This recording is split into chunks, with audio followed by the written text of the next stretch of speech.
Hello movie fans. Today I'll be doing the my movie review about Pretty in Pink. It's a 1986 film. It's a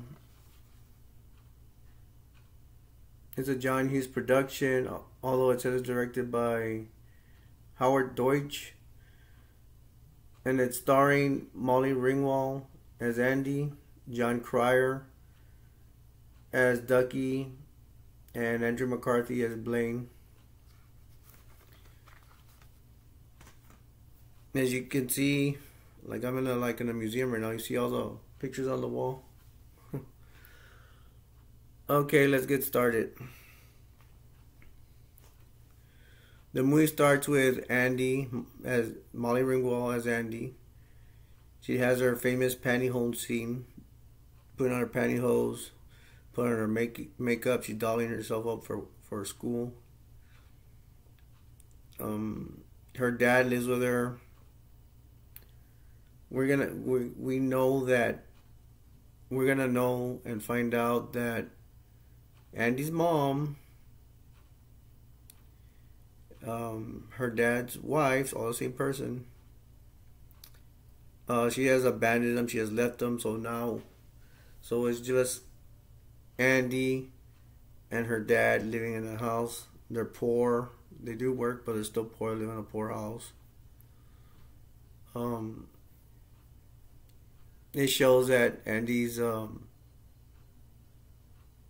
dad, he's in bed. She's trying to wake him up for breakfast, and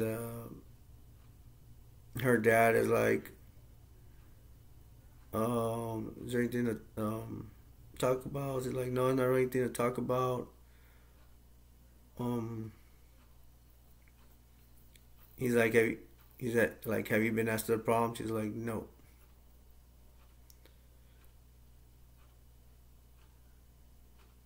So that happens. Now we're gonna go to Andy's school. She's walking in the hallway, and Ducky starts following her or walking with her. Now Ducky, her friend, played by John Cryer, he's weird. He dresses weird. He makes dumb comments like, "Oh, I have reservations for the cafeteria," and they're talking, walking, and you know, like, this probably happens every day that he's bugging her. He also has a massive crush on Andy. Andy goes to Andy goes to class. Ducky's left behind, and he runs into these two girls, and he's like, "Ladies, there's a chance that I can get one or both of you pregnant by the holidays." One of the girls slaps him, and he falls to all fours on the floor. Yeah, there's people laughing at him. He got hit on the floor.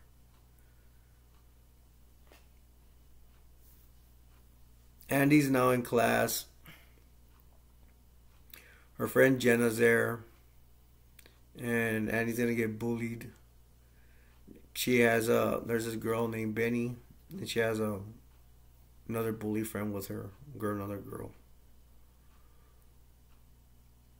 And Jenna's throwing ugly faces at Benny. Benny's doing the same thing, throwing ugly faces at her. The teacher's lecturing, but then she turns her back and starts writing on a chalkboard.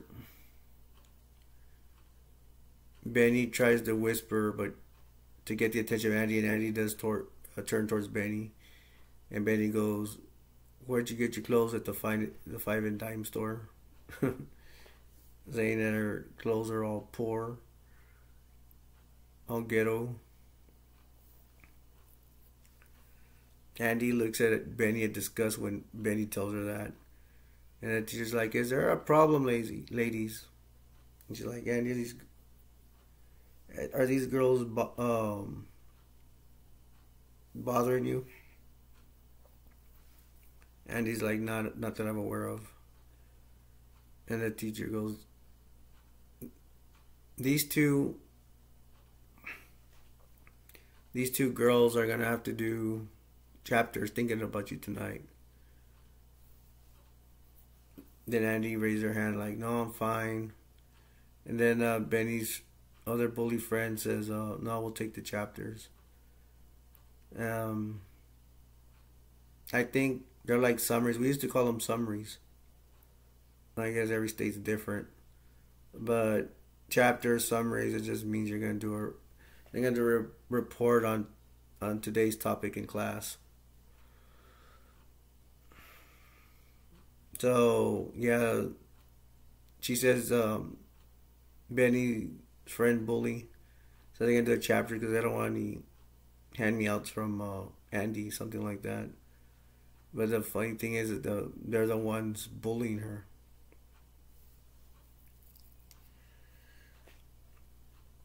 We're going to be outside now where it's after school.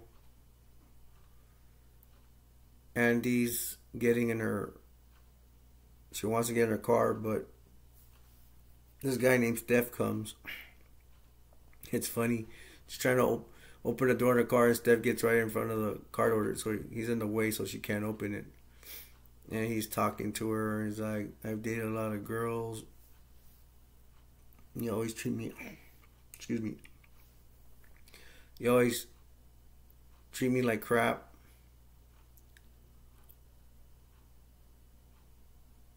And, he's being arrogant, he's being cocky, he's being a jerk. He looks like he just wants to use Andy for one thing. And Andy says, I have some taste. And then Steph calls her a B word, a bad word. And he says, you have a mental condition, you're a mental case. I would see a doctor if I were you. Rudely. And Andy has a face of disgust. Steph finally moves out of the way so she can open the door, and Andy takes off in her car.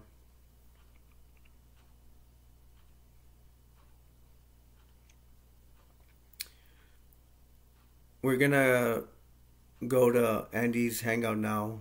It's a club. She's inside sitting at the table with her friends. She's sitting with Simon and Jenna. There's music, there's dancing. It's a ghetto place, there's punks and all that dancing there. That's a kind of, there are Andy's people there.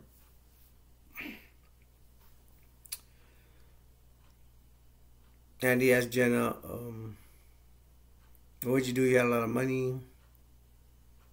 She just stares at Andy. She's there smoking.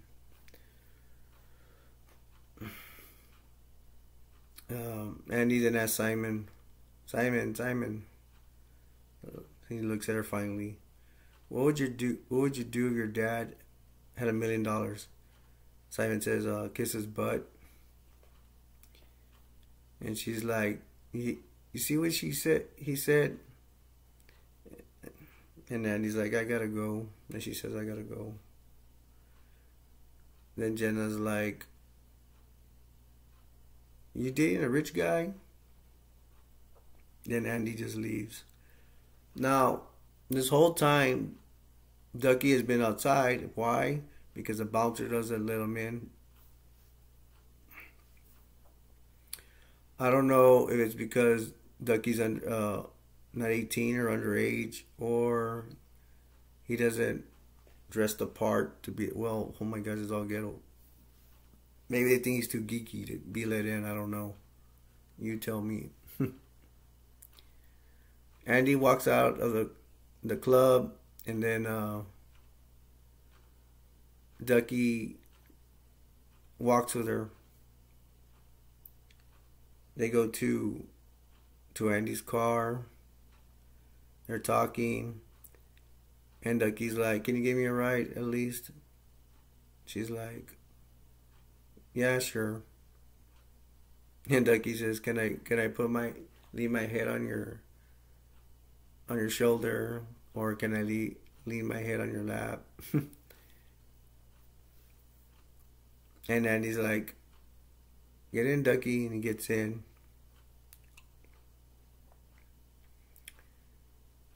So they're driving, and Andy's passing these beautiful houses, expensive houses, richy houses.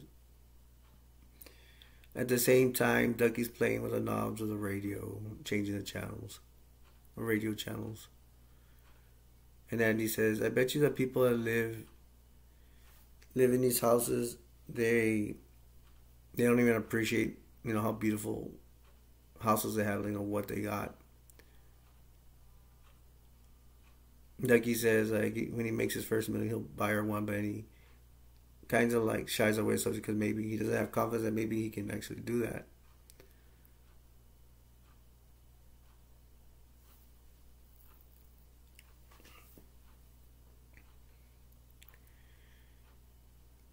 Next, we have Andy. She's gonna be at the library,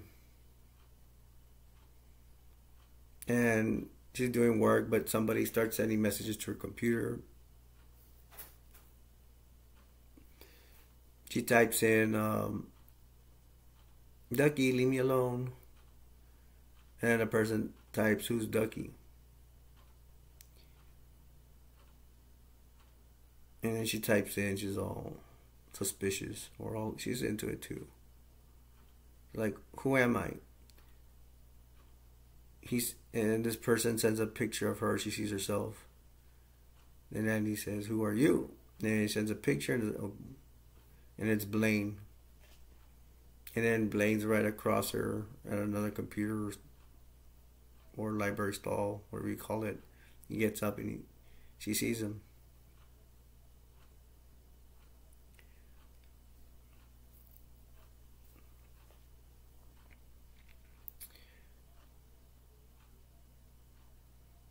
Then we're gonna go back to Two Tracks, the record store. That's the name of the record store. And Blaine arrives. He's going to he goes in and he wants to ask Andy out, but the alarm goes off in the back of the store, and it's Ducky trying to get in.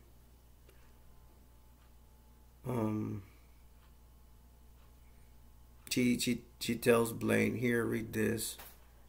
She doesn't want him to leave. She wants to talk because she likes him. She goes back with Ducky. The alarm's off, and then she has to turn off the alarm. And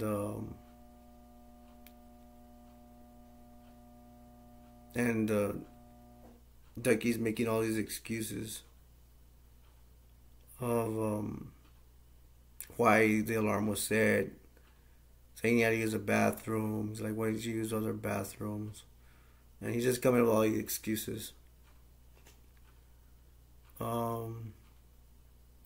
At the same time, Steph has arrived with Blaine, and Blaine's looking at records. It's just like, "You looking for a record?" Oh, by the way, Steph's Blaine's best friend. He's like, "I think so." And then Steph is like, "Well, we're gonna shoot trap. We gotta shake it." Y'all, if y'all can explain to me, what a shooting trap means. I don't know what that means. Excuse my ignorance.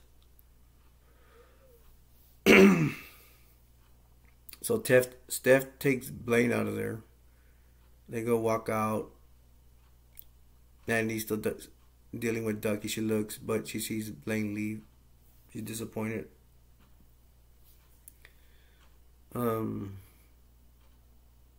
Ducky sounds the alarm again. They're like, "Yeah, last time I get here," and then Andy has to turn off the alarm again.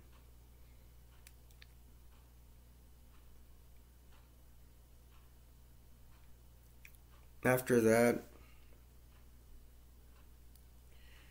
we got Andy's at her house. The phone's ringing a whole bunch of times, and she's in her room. And there's a phone in her room going off a lot. And she's waiting for Blaine's call. It's obvious. She's not waiting for Ducky. She finally answers the phone after the phone rings a lot. She has a messaging machine. Ducky's leaving all these messages. And then she finally picks up the phone and says, "I'll call you tomorrow. Well, I'll see you tomorrow, Ducky."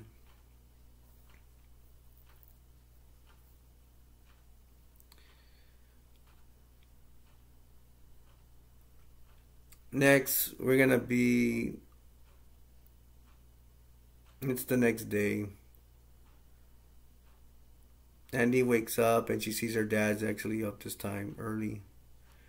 He's making eggs. He's his dad's like, "I'm making eggs for you, Andy." And he's like, "I don't eat eggs." And he goes, "Since when did?" She's like, "You can go ahead and eat them, Dad." And he's like, "Since when did you stop eating eggs?" And she's like, "Since I was small." And her dad tells her good news that he got a job. She's like, "Where?" And he's like, "Oh, I'll tell you when I get started."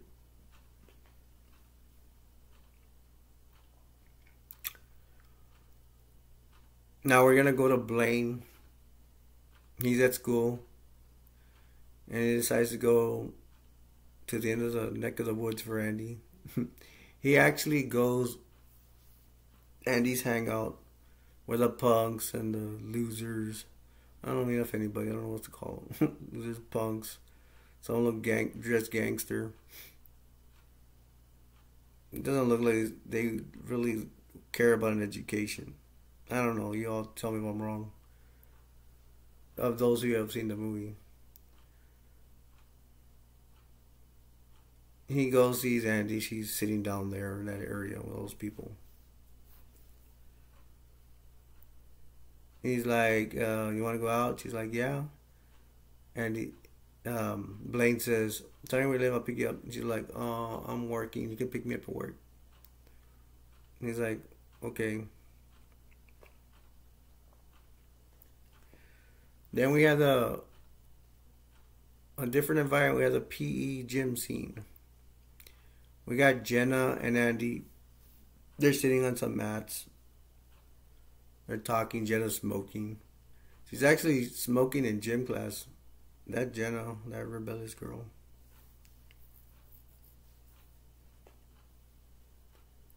And the coach is female, and she says, "Line up, ladies."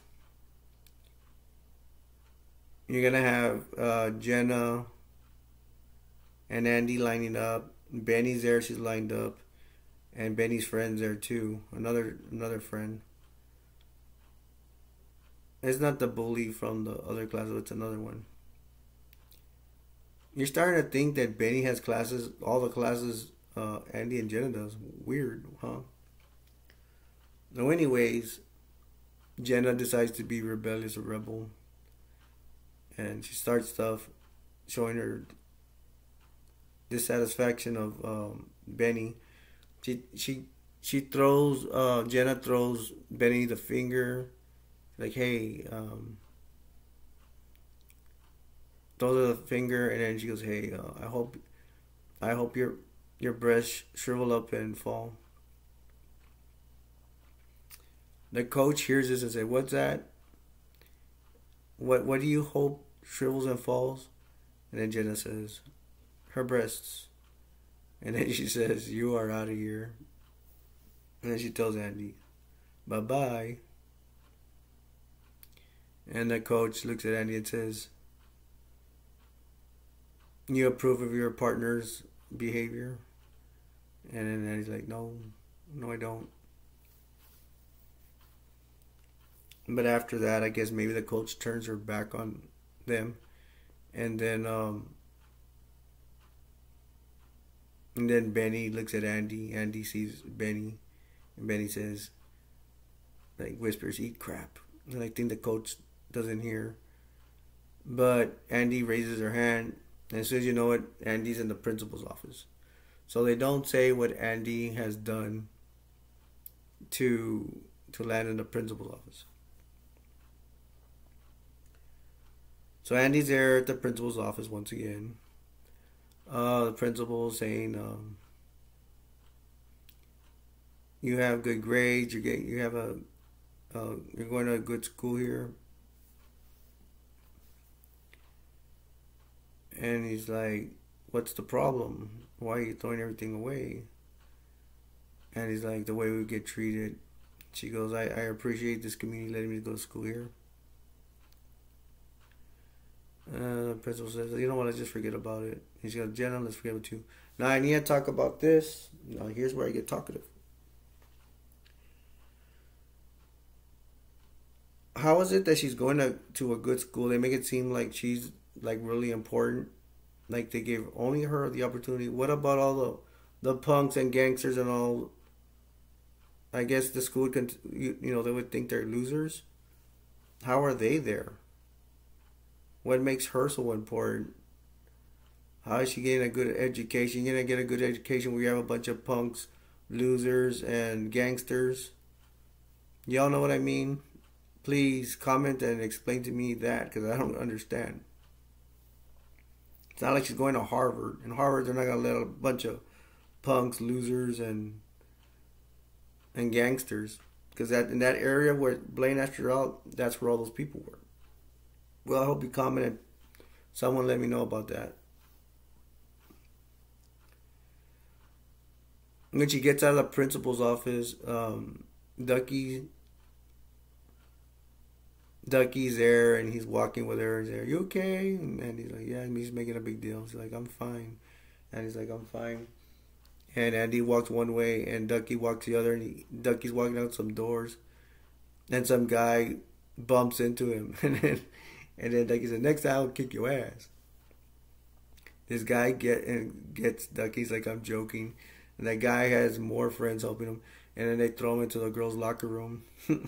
He falls down the locker room. And the girls are like, "Get out of here."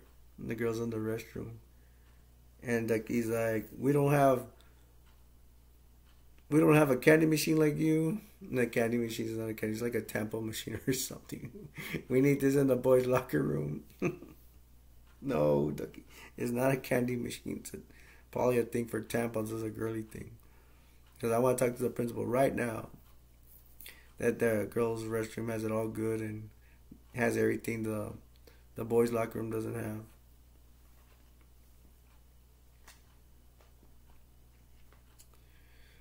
We're gonna go back to tracks. The record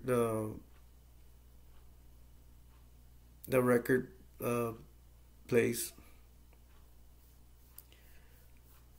where Andy works. Andy's hanging out with Iona, the other worker there slash friend, and then Ducky slides in somewhere somehow. And he start doing his lip singing, dancing thing to an old song called Otis. Iona had put the song in, and that's when Ducky slides in and starts doing his dancing, lip singing stuff. It's really, I can't explain. It's a really good scene. You got to see it. After, I mean, they're all in all.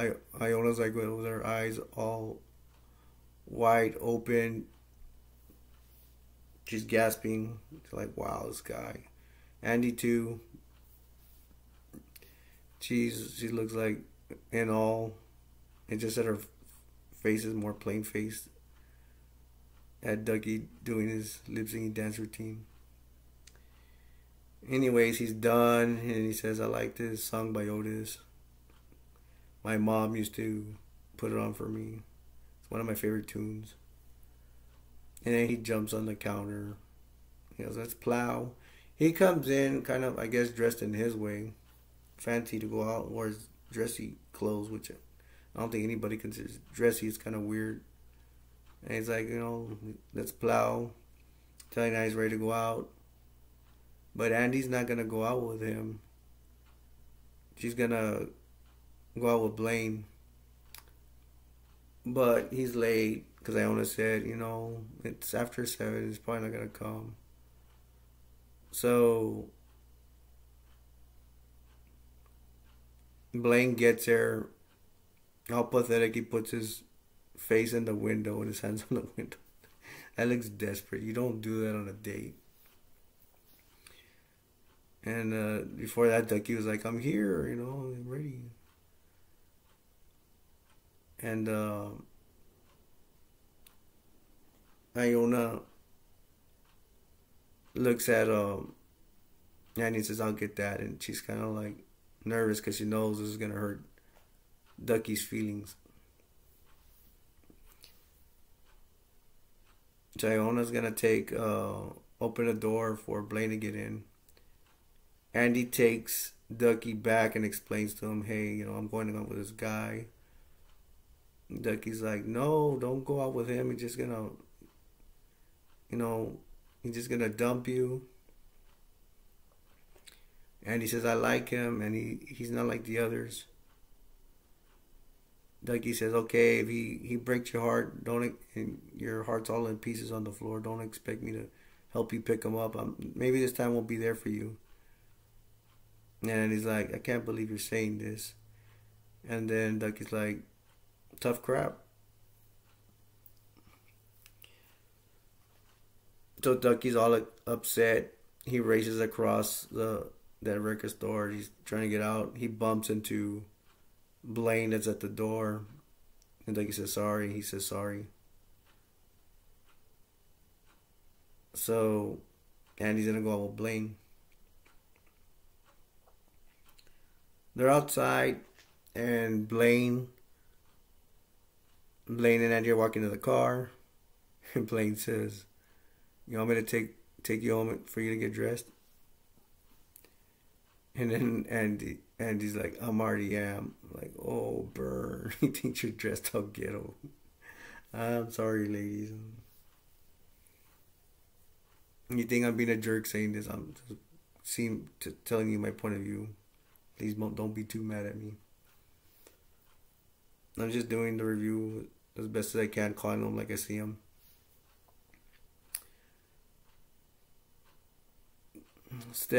Andy's like, where you taking me? Not Steph, Blaine. But Andy says, "Where are you taking me?" Blaine's like, "I'm taking you to a party." And she's like, "Oh." He's like, "You up for it?" And then Andy says, "Oh, not really." He's like, "Why?" And she's like, he's like, "They're my friends." She goes, "That's the point. They're your friends." And he's like, "We're gonna have to deal with this somehow. Like, probably everybody try to get along. Everybody's friends." And in that line, I think convinces Andy to go. So they get in the car and they take off to the party. And it's actually Steph's party.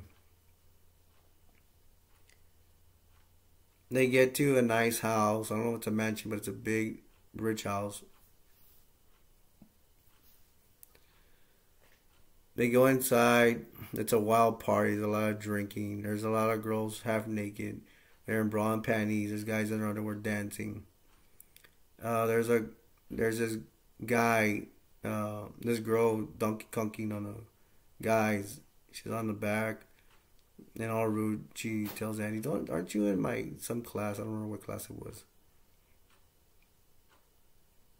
Maybe calculus or something." And giving Andy bad vibes. The tone they use, the way they're talking to her. Andy looks at Blaine like, "I can't believe you brought me here."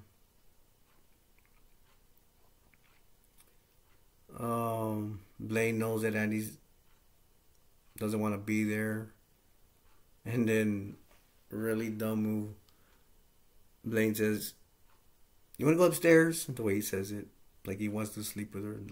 But I think he said it nervous, but it came out like that.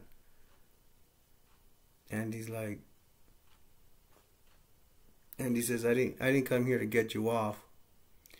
When I was small, I heard her that line, get you off, and I thought it meant like go get a slice of pizza or something.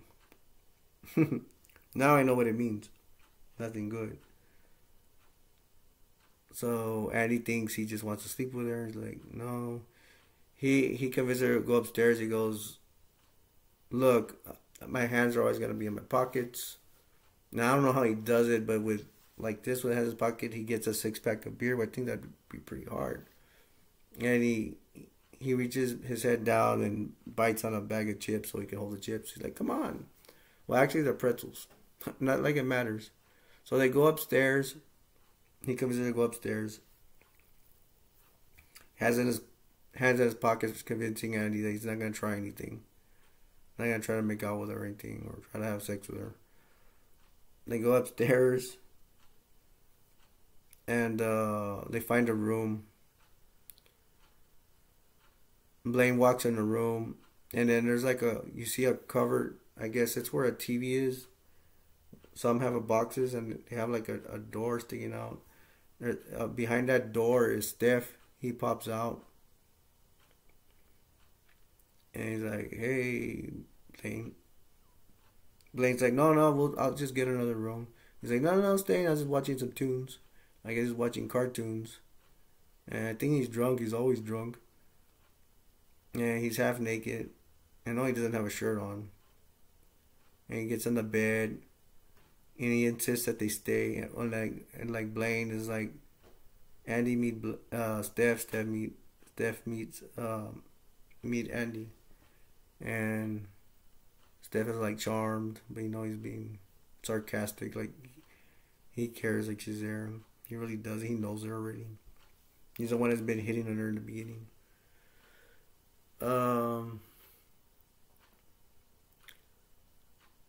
So Steph is on the bed, shirtless. Probably just has his tidy whities on. Andy and Blaine is sitting on the couch. And I like this part. Betty jumps on the bed from nowhere when Betty's a bully, is bullying Andy. It's like, oh my gosh, this party's just getting better and better. I'm just being sarcastic. Betty jumps on Steph and then looks at Andy and is like, oh, like, gosh, like she's disgusted with seeing Andy. She starts arguing with Blaine. And she's like, she's disgusted that Andy's there. Just saying that. And Blaine's defending Andy, of course. And Benny's getting mad at Blaine. Benny's saying, you're gay, like in a bad way. And then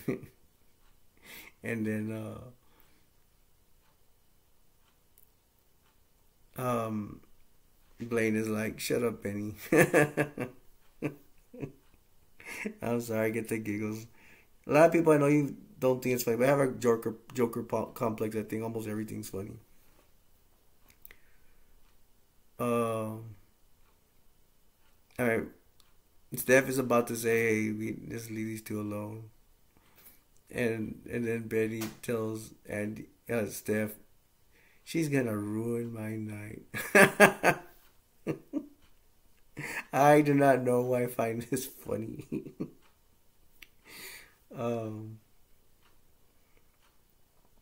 Steph is getting up. He says, let's leave him in the room. Benny Donkey Kong's gets on or Conky rides, whatever you want to call it, top of Steph's back. And while she's on Steph's back, she's still insulting Blaine and Andy when she leaves.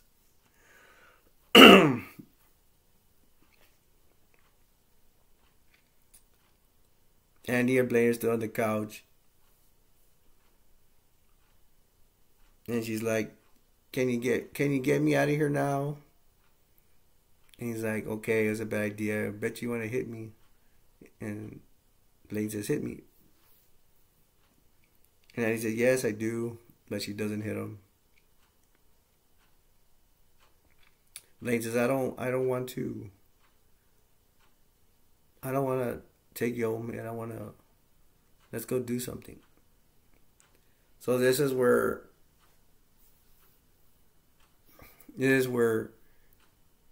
Andy's gonna tell Blaine to go hang out with her friends at that club that hangout she goes to.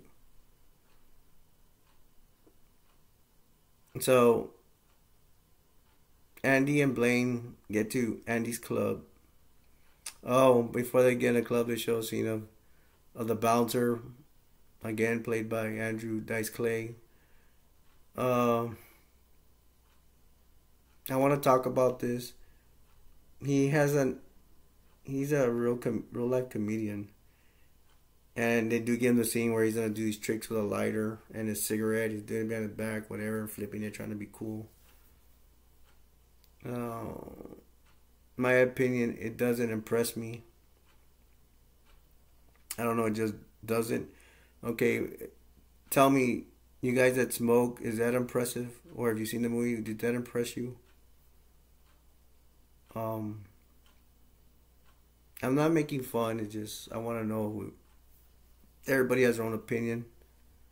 You can comment. Do you think that's Andrew Dice Clay, the bouncer, doing stuff with the lighter and the smoke, doing it behind his back and all, trying to be cool? Do you find that cool? Do you find it entertaining? Let me know. Anyways, Andy's with Blaine. They get in the club. Blaine's like, ask Andy, what do you want to drink? She's like, a Coke. And Blaine's like, smiles like, okay, like, then she kind of like gives you the idea, like, hey, don't you want to drink? I mean, it's a club. At that time, and then that kind of ghetto club, I'm pretty sure they give beers to minors at that time. So he gets the drinks. Ducky and Iona already have a table. It's just them. I don't know what happened to Genocide, and I guess they're not there. But it's only Iona and Ducky. And he goes to go sit with them. It's funny because now Blaine's probably uncomfortable because there's a scene where there's a big tall guy with white hair, like it looks like a big rocker guy with white hair, like obviously a punk. And he's taller than Blaine. He gets him by his suit right here, and he goes, "Did your mom make this?" Blaine's like no, he's smiling, but I'm pretty sure he's really nervous. He goes, he joins. He has a drink. He goes to join Andy, Iona, and Ducky. So Blaine goes sits down with him, and Andy's like, "This is Iona. This is Ducky." And then I think that's when Ducky says Phil, like he's already mad. Like, you don't call me Ducky because I'm not your friend, kind of deal. Call me whatever you want, Phil. Which is him disrespecting them.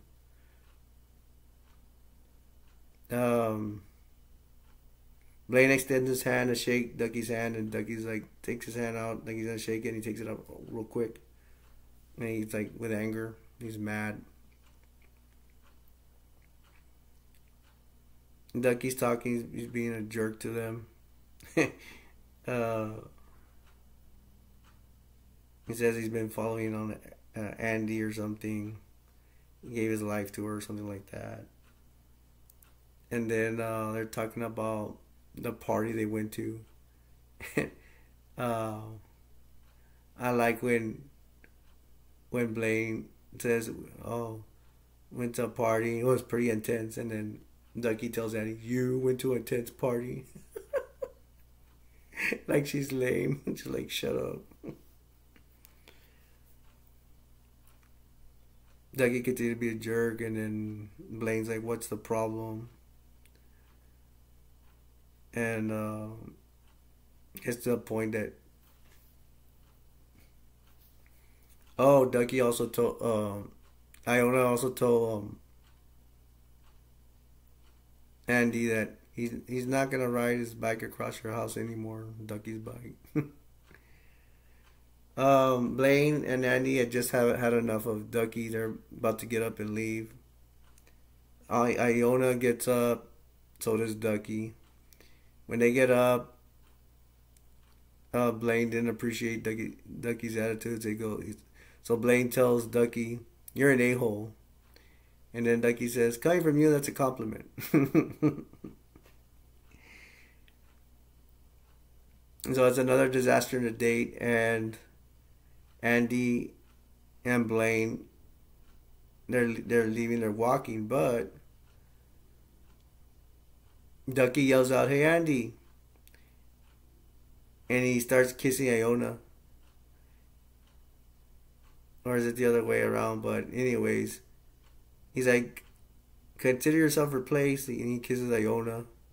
And while Andy did look back and saw Ducky kissing Iona, and then when they sit down after the kiss, um, Ducky tells Iona, "I'm sorry," and then Iona like has her eyes all popped out, like she's in shock. Um, she's stunned, and Blaine and Andy leave the club.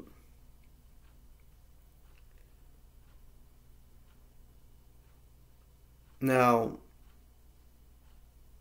Andy and Blaine are walking to the car, and again, Blaine saying, "I don't want to take you home. You want to?" And he asks, "Do you want to eat?" She's like, "No." "You want to go to my house?" She's like, "No." It's like, he's like, "Do you want me to take you home?" She's like, "No, I don't want you to take me home. Can you take me to the tracks?" And Blaine's like, "Why don't you let me take you home?" She's like, "No, just just take me to the tracks." It's like, "What's the problem? Why can't I take you home?"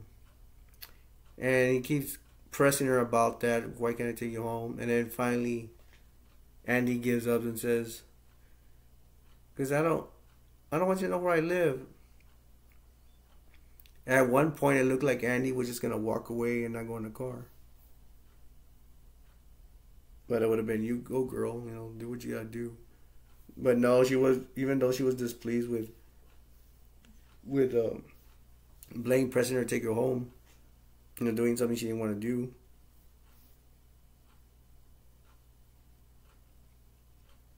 She was walking to the car. She wasn't. I guess her stance, like what she wanted to do. I mean, she could have just walked off if she wanted to, but I guess she didn't walk home. She didn't want to walk home. So Andy gets in the car and Blaine's like, "Oh gosh," and he gets in the car too. And they take off.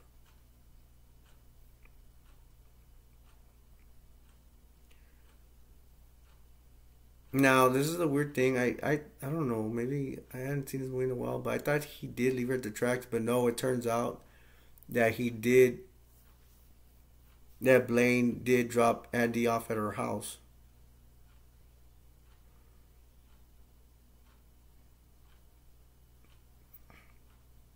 It's at these movies. Sometimes you gotta pay attention. But if you go get popcorn or during the movie or whatever, you're gonna miss something. I missed this for a whole long time. I even missed in the beginning of the movie. Blaine was actually seeing Andy. I mean, sometimes these scenes go quick. If you're not paying attention, you miss stuff. Oh, anyways, like I said, Blaine is actually dropping Andy off at her house, which I didn't know for the longest time. The scenes go by real quick, but he stops his car. They have the lights out because it's dark. It's nighttime. He's and I think you do see her house at one point somewhere. Not now, close. The lights are on. They're in front of the car. Um, Blaine talks to Andy once again. He tells Andy, "I had a great time and it was like the worst day ever." And then Andy says, "You liar." And he says, "If I was in a Turkish prison, I still have fun. I had a good time because I was with you." Aww, romantique.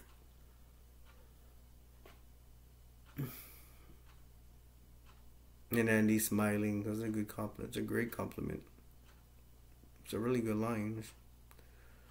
Um, Then he says, "Would it help any if I ask you to the prom?" And immediately Andy starts kissing him. So now she got her prom date. Woohoo! After that, I think this is when they show her house. I don't know. I know I saw. I just don't remember what point they see it. Please tell me in the comments below. I'm just kidding. So okay, I seen it. You do see her house. Um, Andy goes in her house. She screams out loud. Her dad's in a row, chilling out on the sofa, watching some magazine or something. She's like, ah! And her dad's like, what? And she's, yeah, I finally got a prom date. And she starts talking to her dad about it. She sits down on the couch and talks to them and says, you know, kind of thinking about my friends and his friends, how it's going to work. That they're all mixed up in this. And Andy's dad tells her, talks to her about stuff, but he says, why does it matter? You like him, he likes you. So she feels better about that, and then she's about to leave and go to bed. Then her dad says, honey, honey, can I ask you something? She's like, yeah. He's like talking to, then she reads his mind like she couldn't have said it any better. So her dad's like thinking, am I talking as good about this subject than her mom would? We all know that's what he's thinking.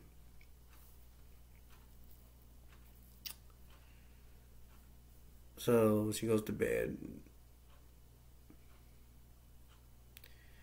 Then we got the next day. Ducky is stalking her in his bike. He's in Chinatown. And Andy's in Chinatown with Iona because that's where Iona lives. She has an apartment in Chinatown. They're talking and they end up talking about prom. Iona talks about her prom that she actually went out with someone at prom that had 2 kids. I think married as well. Married with 2 kids. Iona tells Andy when the Ducky kissed her at the bar, it made her thighs go in flames. That I guess she liked it.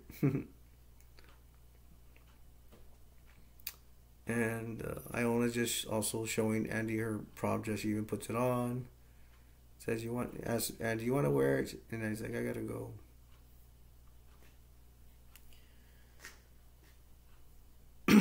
Next we have Steph and Blaine. It looks like they're at Steph's dad's I want to say study hall, but it's like a lawyer's office. Study hall. I don't know what the word is. Yes, it's like a lawyer's office. There's books everywhere. Study. There you go. His dad's study. Steph is sitting in his dad's chair behind the desk, and Blaine's sitting like on a guest chair.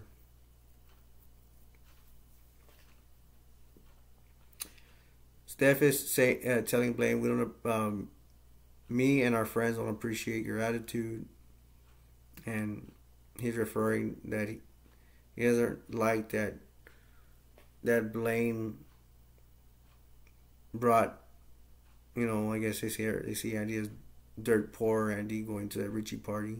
They didn't appreciate it. Blaine tells Steph, is money all that matters to you? And Steph is like, why would money matter to me? Look, I just trashed my parents' house.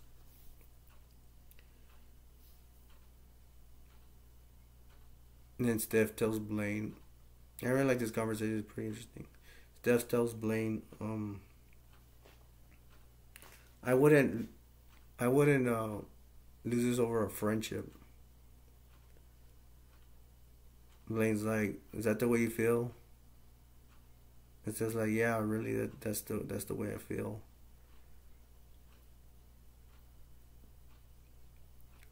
Steph starts walking away from Blaine. Blaine's still sitting, thinking. Steph says, you should go take a shower. You look like crap. Now at this is a big point, or in the movie or Turning Point. Steph is like saying, it's kind of like you need to get rid of her, or you can just have sex with her, drop her, but don't get serious with her.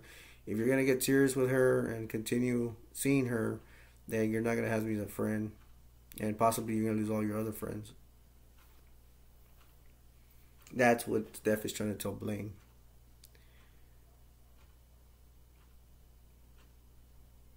Next, we're gonna have Blaine.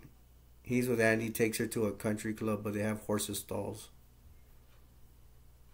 So he's not at this point. He's not listening to Steph, and he's at the horses stall with Andy. There's hay, and Blaine has towels or sheets over the hay. So like, is it there? Why would you take a girl there? Don't you smell like horses crap? And the smell of horses. Not to offend any horses out there.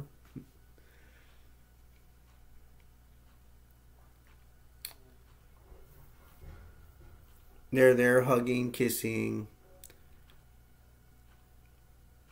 Andy has kissed Blaine like a million times in the face. I guess she's head over heels for him. They're talking also. But Blaine, he tells Andy, I want this to work. I really want this to work.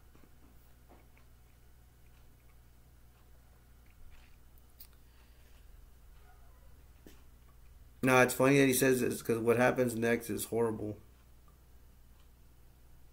Uh, you have Andy. She's calling Blaine, and Blaine's ignoring her phone calls. He's avoiding her. When Andy calls him, her mom answers. Man, I would not like this to happen to me. Because when the mom calls one time, she's like, who's calling? And she's like, Andy. The mother again, what? Who? Andy. I mean, man, if I were Andy, I'd feel horrible. Like you're not being recognized. Feel like Blaine hasn't even told his mom about Andy. She leaves messages with her mom. Hey, Blaine doesn't have an answering machine. He's a richie. He has money. How is it that Andy has an answering machine and he doesn't? Because it shows that the phone is just ringing in his room. That's what I think. Explain that to me.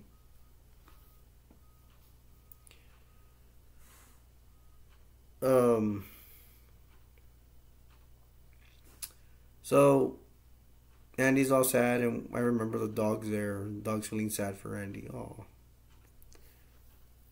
Andy's dad comes home. He's like, Andy.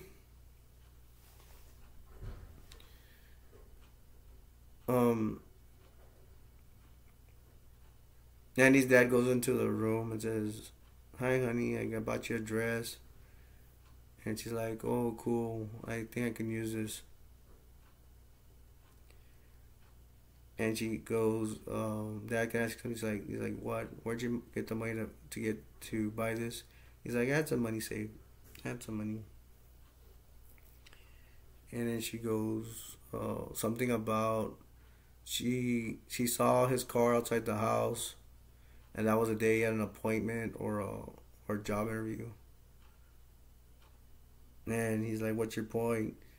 It's like, you didn't have to lie to me that you didn't go to your job. It's like, and he's all being defensive, coming up with excuses, and oh, you got school tomorrow. I won't talk about it.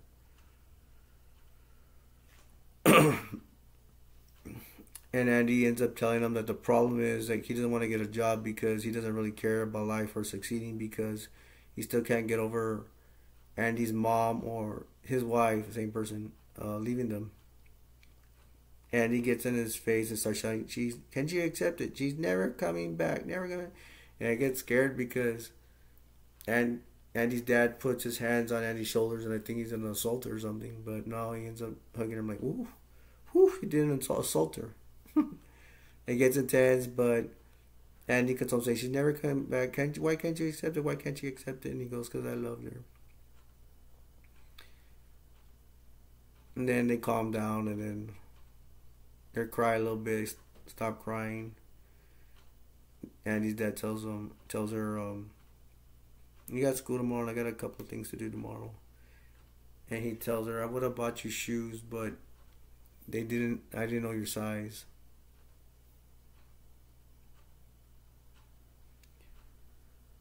Next, we're gonna be at school, and Andy's waiting outside somewhere. She looks like she's waiting for something. And wow, it's intense.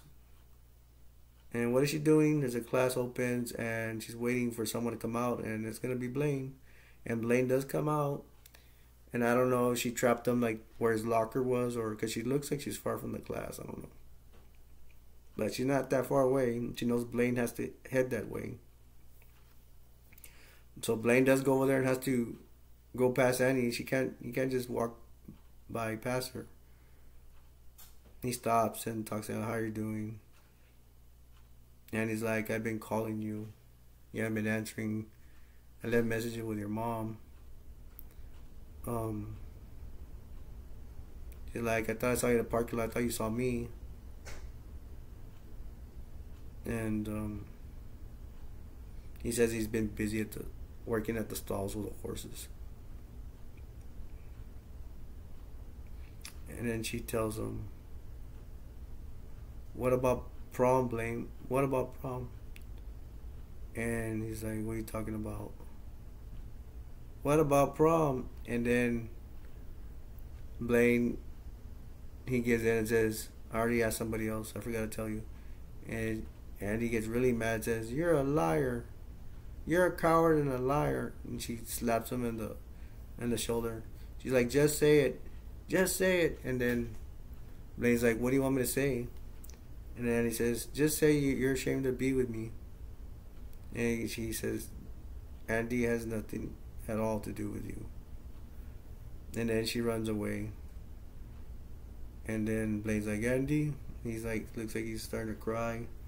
Now, Steph and Ducky have been overhearing this conversation. The whole time they're in the area.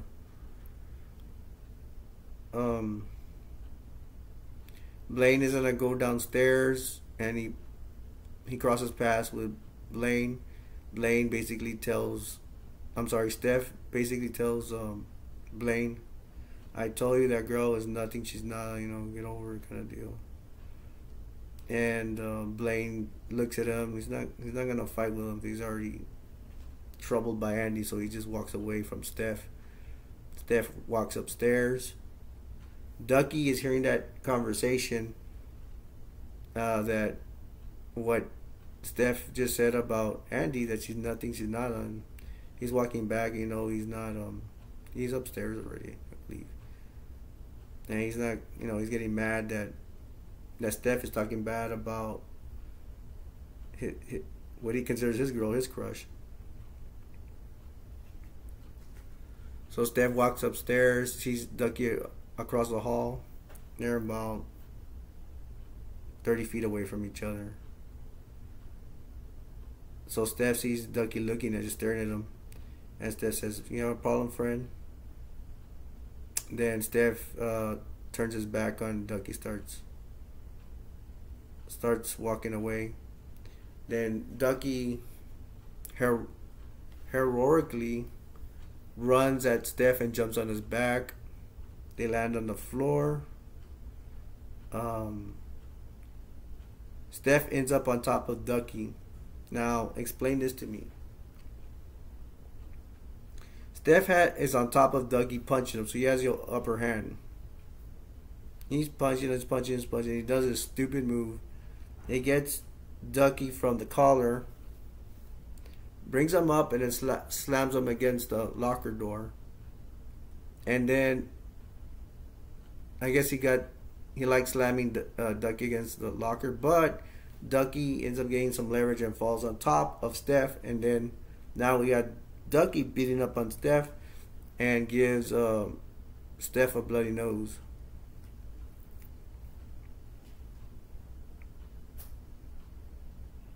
He's hitting him, and then doors open from the classroom. Two male teachers come out. One gets Steph, and the other one gets Ducky. And Ducky breaks loose, and he starts in frustration or whatever, trying to get away from the situation. He starts running down the hall. Everybody in this movie is gonna remember this. He jumps to the banner, brings it down. A banner, I don't know, it's about prom or something, football game, whatever. It's probably about prom. Oh yeah, prom's coming up. So he gets the banner, probably of the prom, and he throws it and starts running away, which is a funny scene. Steph just spits on the floor, and he's like that or something like that. So the teachers, and he walks away.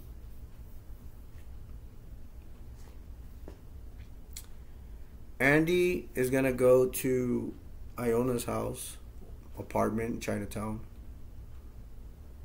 and she gets there, and there's a yuppie guy there. You know that yuppie guy's gonna be Iona's date. You hear Iona singing. The yuppie says hi to Andy. He's like, yeah, you're the pet shop guy. You got a pet shop. Iona had told Andy about it earlier.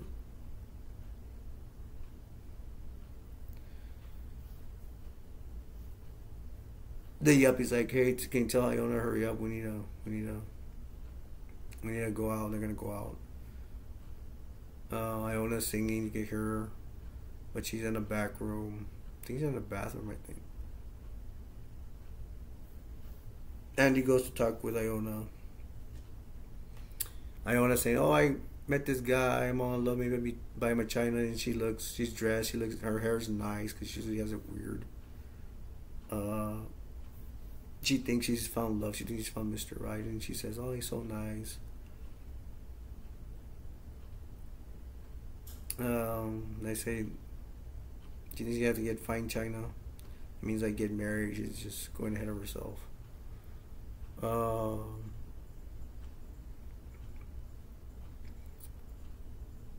Andy starts crying because of Blaine, and then Iona hugs her. She's like, "No, you're not. You're not okay." She says that what Blaine did to her. He left her. She don't have a date for prom now.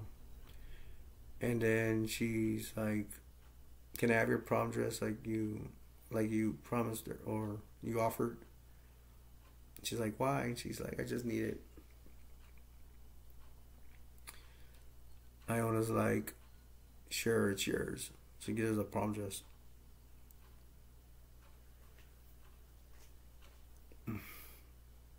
We're gonna have finally that Andy is gonna make her prom dress. She's gonna use two dresses: the dress that her dad bought her and the dress Iona gave her. So it shows that she has a book. She's drawing the design. She's gonna. No, I forgot to mention she makes her own clothes. So she's gonna make a dress out of these two. She's gonna make trying to make a nice, spectacular dress out of these two dresses. So she's working on that.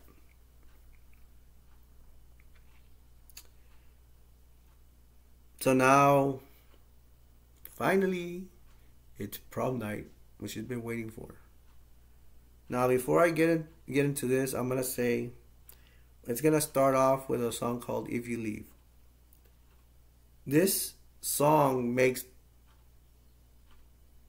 the movie. I want to say this in case I forget. To me, it makes 80% of what makes this movie good. I mean, this movie is good, but the song is better. I hate to say it, but it's true. I mean, this movie is really good, and this song is fantastic. And I think they know it because they start the whole prom scene with that song.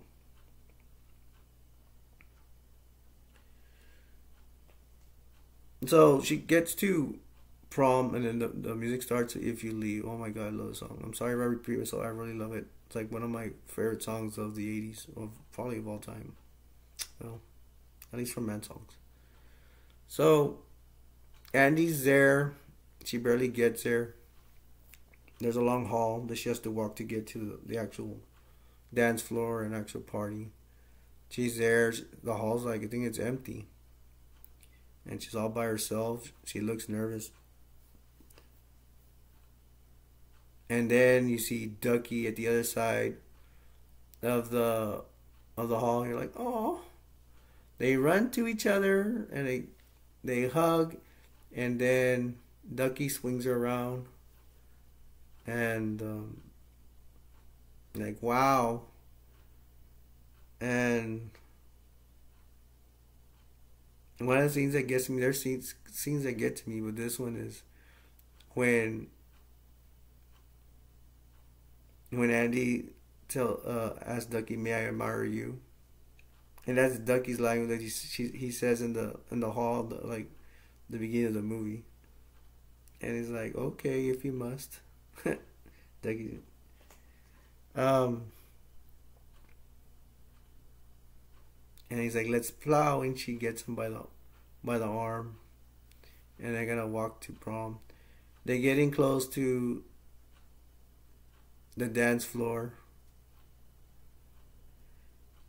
And oh my gosh, this is like my favorite part, and I hope it's a favorite part of you guys, because when they get to the close to the dance floor, they hold hands, being nervous. I was like, oh, with them holding hands with that music playing, that's an explosion. It's an explosion. It's really romantic, but they're not boyfriend and girlfriend, but it's like a friendship you cannot break kind of deal. That is so cute. It's adorable. It gets me right here in my heart. What size is my heart? I don't know where my heart is. So yeah, they hold hands with the music. You got at the prom, you got Steph there, and Blaine is there. Now, I always remember Steph. He's talking with Benny. And not that this matters, but I'm gonna bring it up because I never forget. Steph, he's telling Benny, "Hey, let's go upstairs." He just wants to have sex with her. Benny's like, "I want to stick around. It's the prom." And then Steph is like, "I don't care what you do. I don't give a crap what you do." And then Steph starts circling, starts talking with people drinking, probably drinking alcohol. And I'm pretty sure he looks like he's always drunk, so I'm pretty sure he snuck alcohol into the prom, which is not supposed to allow. Anyways, then you have Blaine. He's sitting by himself, and he does not look like he's having a good time. He probably wishes he was there with Andy. He probably made a mistake. He's sulking.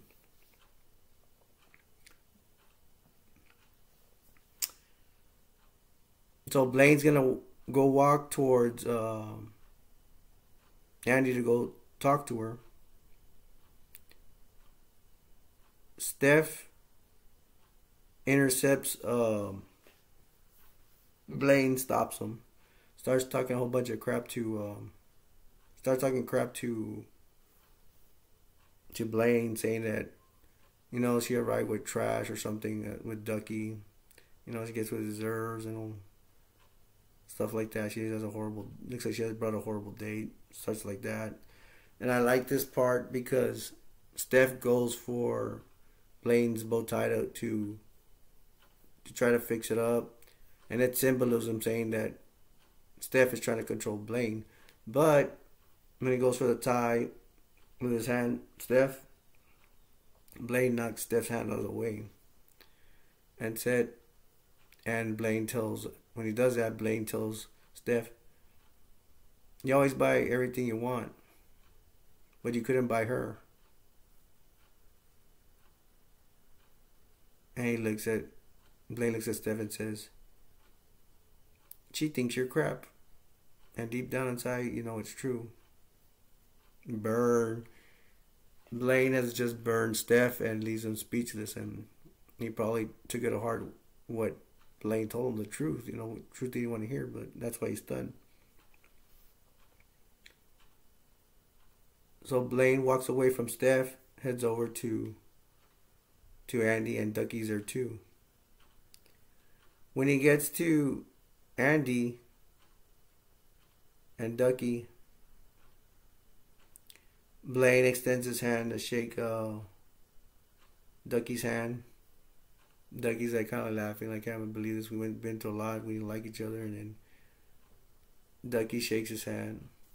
Aw, they made up.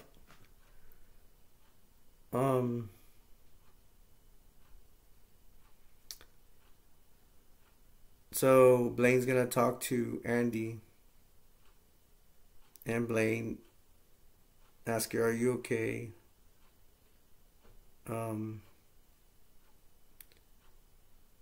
And she's like, "Yeah, I'm fine." And Blaine's like, "If you're happy, then that's good." And he goes, "It doesn't help if I say sorry." And he says, "Yeah, I'm kind of hurt, but no, it's, forget about it. What's done is done." And Blaine tells her, I believe in you. I've always believed in you.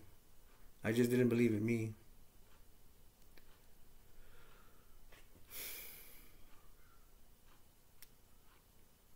And then he's walking away, but close to Annie, whispers in her ear, like, "I love you always." Like, oh.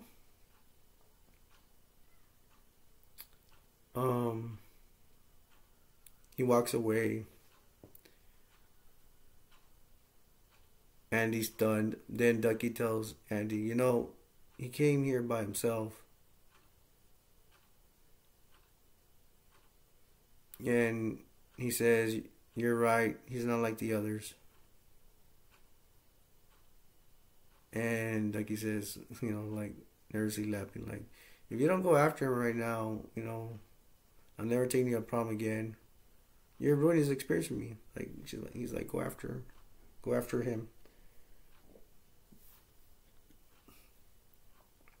So Andy gives Ducky a big hug, and she runs after Blaine. Excuse me. Ducky sees a pretty girl, and the pretty girl's going like, and then Ducky's like, and then goes after her. Now Andy catches she does catch Blaine at the parking lot. Blaine's about to get in his car. Andy yells out, "Blaine!" And she runs to Blaine. They hug and they start kissing. They do the big romance kiss. And Andy's kissing them so hard. They're kissing so hard that, if you notice, Andy's purse falls on the parking lot. And there you have it. That's the end of the movie.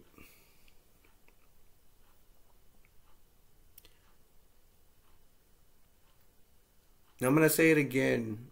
This song makes 80% of the movie. The movie's pretty good. The song is better. 80%. Listen to me. 80% of the movie. I can hear that song all the time. And I will say it again, when they hold hands, and with this song, an explosion. You can see hearts in the air. It's awesome. If you're having a bad day, if you see that scene, that can inspire you. It can inspire you to, give you confidence that you will have a better day next day, or you'll even feel better right there and then.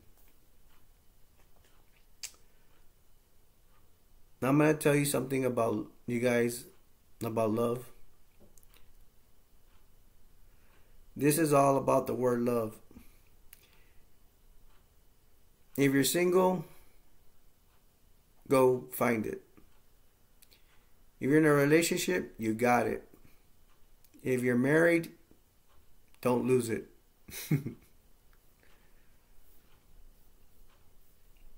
I don't mean to put all this down. I hope this inspires you, but I'm going to be realistic with you guys. Being real is the best thing you can do, not be in fantasy world all the time. Fantasy is good, but sometimes you got to keep it real. Not everybody finds love. So no matter what situation you're in, you gotta keep love. You gotta defend it. Everything, do anything to have it. I'm gonna leave y'all with this one last thing on my philosophy. I hope I'm not saying arrogant. I just want to share this with you guys. The world will never be a perfect place, but you can always make it better. Now, this is the ending of my review of Pretty in Pink. This is Alberto signing off, and I will see you next time. Later.